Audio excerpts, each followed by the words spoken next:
وأشهد أن محمدا عبده ورسوله أشهد أن لا إله إلا الله وحده لا شريك له وأشهد أن محمدا عبده ورسوله চিশতিয়া তরিকার নিয়ম অনুসারে দুইজন জিকির সবাই চোখ বন্ধ করুন আমি আমার কালবের দিকে মুতাওয়াজ্জা আছি আমার কালব জনাব সবগুলা কালবের উসিলায় আল্লাহ তাআলার দিকে মুতাওয়াজ্জা আছে আল্লাহ তাআলার সহিতে চিশতিয়া তরিকার নিসবত অনুসারে দুই জরবে আল্লাহ আল্লাহ নামের জিকিরে ফয়েজ আমার কালবে আসো আমার কালব মোহাম্মদের সহিত আল্লাহ আল্লাহ বলতে থাকো আল্লাহ আল্লাহ আল্লাহ আল্লাহ আল্লাহ আল্লাহ আল্লাহ আল্লাহ আল্লাহ আল্লাহ আল্লাহ আল্লাহ আল্লাহ আল্লাহ আল্লাহ আল্লাহ আল্লাহ আল্লাহ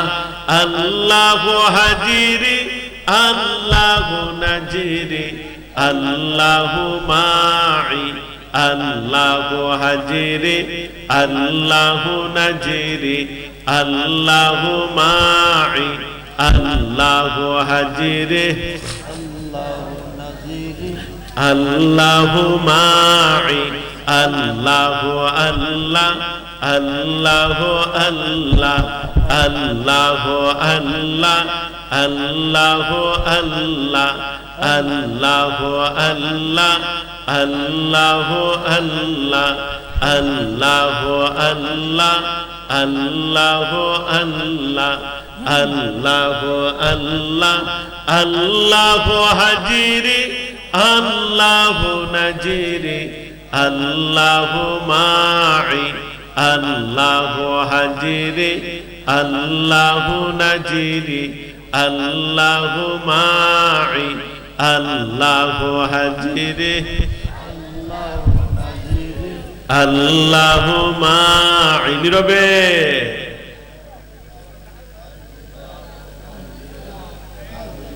লা ইলাহা ইল্লাল্লাহু মুহাম্মাদুর রাসূলুল্লাহ সাল্লাল্লাহু আলাইহি ওয়াসাল্লাম আশহাদু আল লা ইলাহা ইল্লাল্লাহু ওয়াহদাহু লা শারীকা লাহু ওয়া আশহাদু আন্না মুহাম্মাদান আবদুহু ওয়া রাসূলুহু أشهد أن لا إله إلا الله وحده لا شريك له وأشهد أن محمدا عبده ورسوله أشهد أن لا إله إلا الله وحده لا شريك له وأشهد أن محمدا عبده ورسوله তাবারক শরীফ আইসিডি নাকি বাকি আছে যাক আলহামদুলিল্লাহ দোয়া করলে তো আর কিছু তোমরা কথাও তো আছে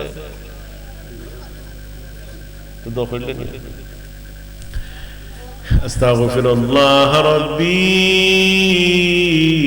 من كل ذنب وأتوب إليه لا حول ولا قوة إلا بالله العلي العظيم توب إلى الله توبة نصوحا أستغفر الله إن الله غفور رحيم اللهم آمين يا الله يا رحمن يا رحيم يا حي يا قيوم برحمتك أستغيث السلام আয়ে নূর চশমে আম্বিয়া السلام আয়ে বাদশাহে আউলিয়া ربنا ظلمنا أنفسنا وإن لم تغفر لنا وترحمنا لنكونن من الخاسرين ربنا لا تزغ قلوبنا بعد إذ هديتنا وهب لنا من لدنك رحمة إنك أنت الوهاب ربنا آتنا في الدنيا حسنة وفي الآخرة حسنة وقنا عذاب النار وقل رب ارحمهما كما ربياني صغيرا وقل رب ارحمهما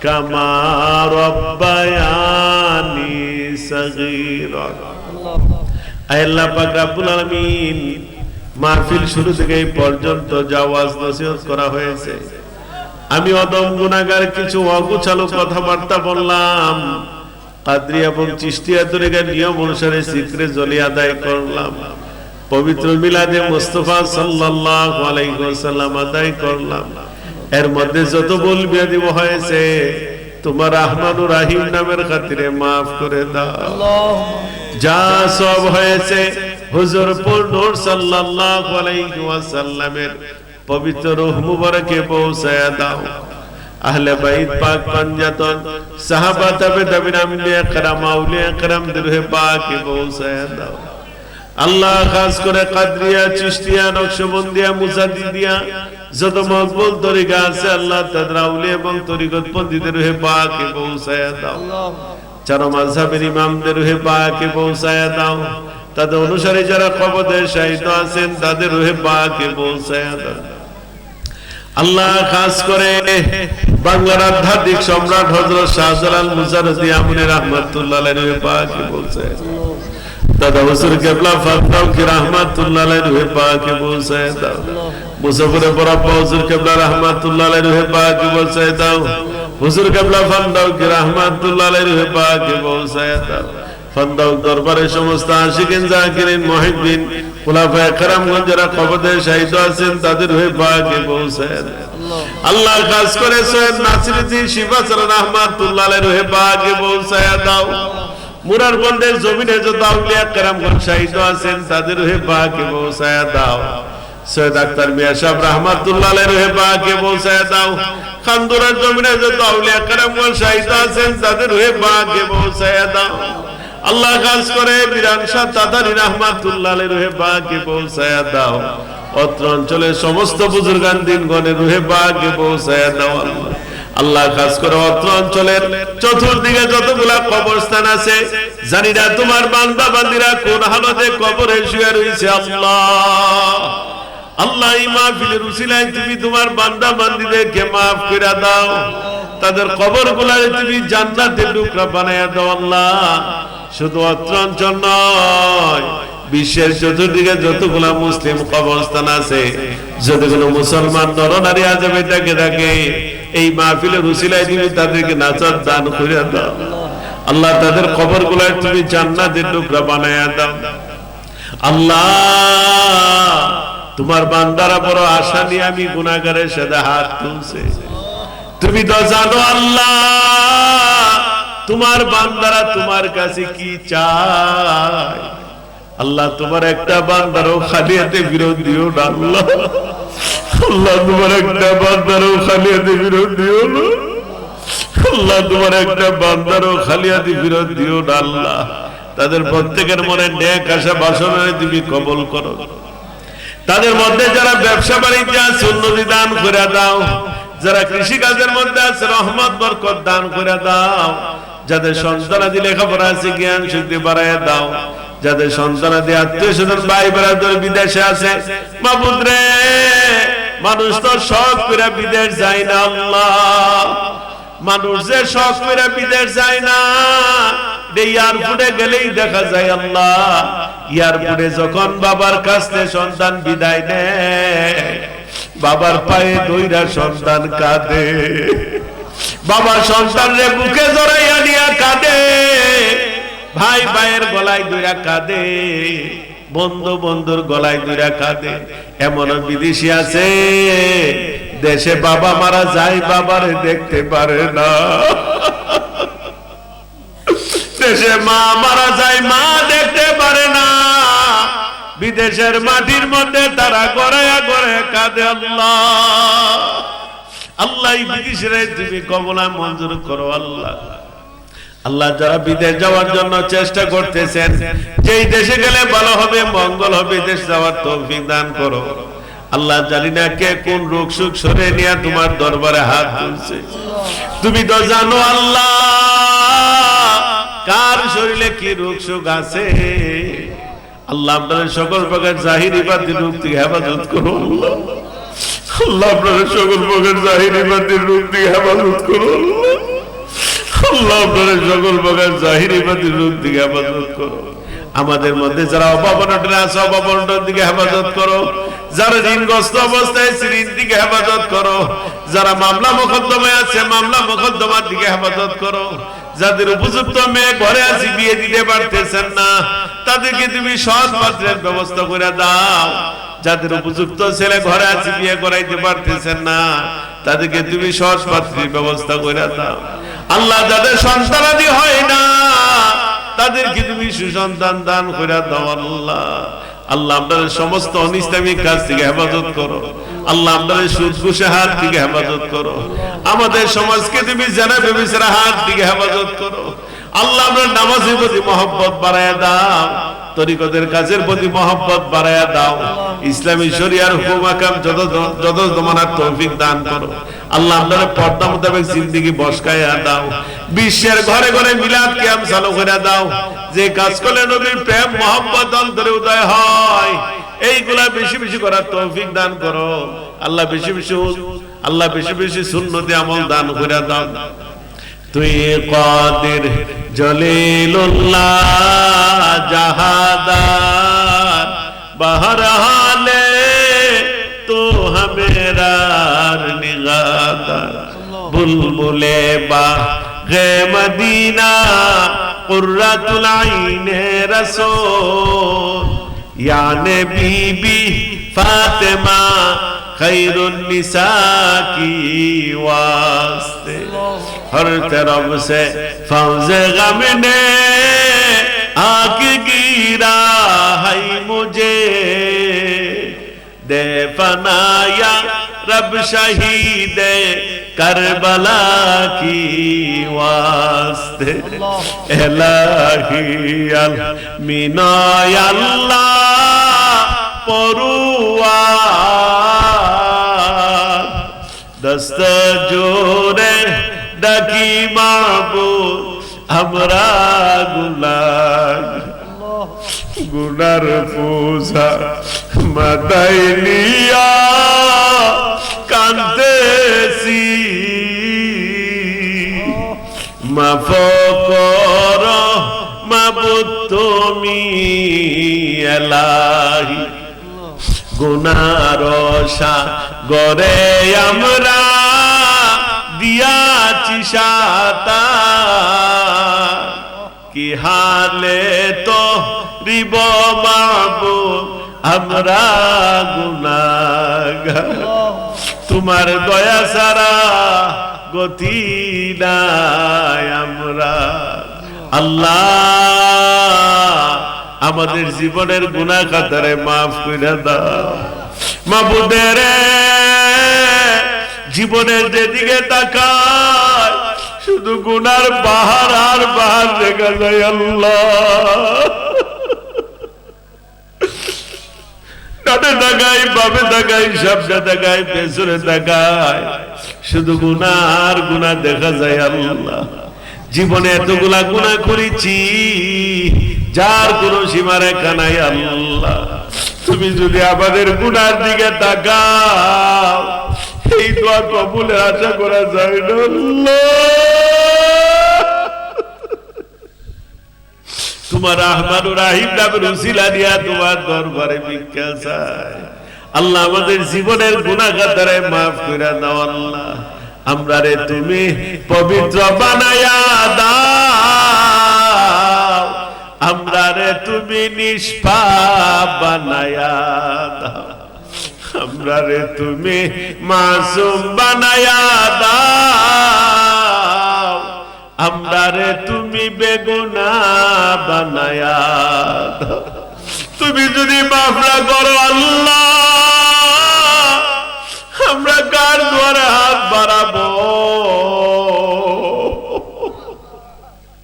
সুখে দুঃখে সর্ব অবস্থায় তোমার দরবারে ভিক্ষা চাই। আল্লাহ আল্লাহ আমাদের জীবনের গুনাহ খাতারে মাফ করে দাও মাবুদ রে 14 বছর ধরে এই মাহফিলটা চলতেছে 14 বছরের ভিতরে তোমার কত বান্দা বান্দিরা এই মাহফিলের মধ্যে হাত তুলছে আজকে অনেকে নাই কবরে শুয়ে গেছে আল্লাহ এমন তো হইতে পারে আল্লাহ এই মাহফিলটা জানি কার জীবনের শেষ মাহফিল হইয়া যায় এই দোয়া জানি কার জীবনের শেষ দোয়া হয়েছে বাবুদের এই 14 বছরের ভিতরে কত সন্তান বাবের হাত ধইরাই মাহফিল আইছে কত ভাই কত বড় ভাই ছোট ভাইরে হাতে ধরে আনছে কত বন্ধু এক বন্ধুর সাথে একসাথে আসছে আজকে অনেকে নাই কবরে শুয়ে গেছে আল্লাহ এমন তো হইতে পারে আল্লাহ মাহফিল শেষে বাড়ি গেছি কার বাড়ি জানি মালাকুল মউত দাঁড়ায়া যায় কে জানি আজকে জীবনের শেষ ঘুমায়া যায় আল্লাহ আগামীকাল কোন মসজিদে জানি এলান হয়ে যায় কে জানি আমাদের কাছ থেকে বিদায় হয়ে গেছে আল্লাহ তুমি আপনারে মাফ করে দাও আল্লাহ আল্লাহ তুমি আপনারে মাফ করে দাও আল্লাহ আল্লাহ তুমি আপনারে মাফ করে দাও আল্লাহ আমি স্বীকার করতেছি আমি গুনাহগার আমি যে কত বড় গুনাহগার আমি জানার কেউ জানে না আল্লাহ আমি গুনাহগারের গুনার দিকে না তাকাইয়া তোমার হাবিবের উসিলা নিয়া তোমার দরবারে ভিক্ষা চাই আমাদের জীবনের গুনাহ খাতারে মাফ করে দাও মাবুদ রে জানি না কার দরদি বাবা নাই বাবা হারাইয়া এতিম বেশে তোমার দরবারে হাত তুলছে আল্লাহ জানি না কার দুঃখিনী মা নাই মা হারাইয়া এতিম বেশে তোমার দরবারে হাত তুলছে আল্লাহ জানি না কার মাও নাই বাবাও নাই বাবুদের যার বাবা নাই সে বুঝে বাবা হারার যন্ত্রণা যে বাপ বইলা ডাক দিতে পারে না সে বুঝে বাবা হারার ব্যথা বাবা এমন এক বাবা সন্তান যদি মনটা বেজার কইরা করে পয়সা দেখে বাপ যখন করে গিয়া থেকে সন্তানের মন বেজার বাপ একবার নয় দুইবার নয় বারবার বলে কিরে বাবা তোর কি হয়েছে তোর মনটা কেন বেজার তোর মনটা বেজার দেখলে আমি বাপ সহ্য করতে পারি না এই বাপ যার খবর আছে মাফ করে দাও আল্লাহ যাদের বাবা দুনিয়া ছেড়ে খায়া দান করে দাও যার মা নাই রে তার তো কিছুই নাই মা যার নাই তার মতো এতিম আর না মা এমন এক মা সন্তান যদি অসুস্থ হয়ে বিছানায় পড়ে থাকে মা পাগলের মতো হয়ে যায় এমন মা আছে রে আল্লাহর দরবারে হাত তুলে বলে মাবুদ আমার সন্তানকে তুমি আর কষ্ট দিও না আমার সন্তানের কষ্ট আমি মা সহ্য করতে পারি না প্রয়োজনে আমার সন্তানের রূপটা তুমি আমার দিয়া দাও তারপর আমার সন্তানে আর কষ্ট দিও না মার কথা বইলা শেষ করার মতো নয় সন্তান যদি বিদেশে থাকে সন্তান যদি চাকরির জন্য বাড়ির বাইরে যায় সন্তান যদি ব্যবসার জন্য বাড়ির বাইরে থাকে মা যখন জানে আগামী কাল আমার সন্তান আমার বাড়িতে আসবে সকাল থেকে রাস্তার দিকে মা ছায়া থাকে একবার দরজা খুলে তাকায় আরেকবার জানালা খুলে তাকায় একটা দৌড় দিয়া উঠানে যায় আরেকটা দৌড় দিয়া ঘরের ভিতর আসে পরিবারের লোকেরা ডাক দিয়া বলে মা কেন আপনি এত ছটফট করতেছে মা ডাক দিয়া বলে তোমরা বুঝবা না তোমরা বুঝবা না রে, আমার কলিজার টুকরা অনেকদিন ধরে বাড়িতে নাই, এর চেহারা না দেখলে আমি মার কলিজার ঠান্ডা হবে না। এই মা যার কবর আছে মাফ করে দাও আল্লাহ, যাদের মা দুনিয়া ছেড়ে খায়ার দান করে দাও আল্লাহ। এই মাহফিলে তুমি কবুল করো, এই মাহফিলে সিলেট গ্রামে তুমি তোমার গজবাজার দিকে ইবাদত করো, তোমার খাস রহমত বরকত দান করে দাও। হুরগাঁও মধ্যপাড়া হযরত গাউসুল আজম সুন্নি হাফিজিয়া মাদ্রাসারে তুমি কবুল করো আল্লাহ। এই মাদ্রাসার সভাপতি সেক্রেটারি সহ আল্লাহ যে যে আল্লাহ পদের মধ্যে দেখে খেদমত করতেছেন সকলে তুমি কবুল আর মঞ্জুর করো আল্লাহ। আল্লাহ আমার মাওলানা মুফতি মুজাম্মিল হককে তুমি কবুল করো, তার নব দম্পতিরে তুমি কবুল করো আল্লাহ, তার আব্বারে তুমি সুস্থতা দান করে দাও আল্লাহ। আল্লাহ এই মাদ্রাসার ছাত্র শিক্ষকরে আশিক রাসূল আশিক আউলিয়া আল্লাহ তাদেরকে তুমি আল্লাহ ওয়ালা বানায়া দাও। এই মাদ্রাসার যারা টাকা দিয়া পয়সা দিয়ে সহযোগিতা করছেন, যারা জায়গা দিয়া সহযোগিতা করছেন তাদেরকে তুমি কবুল আর মঞ্জুর করো আল্লাহ।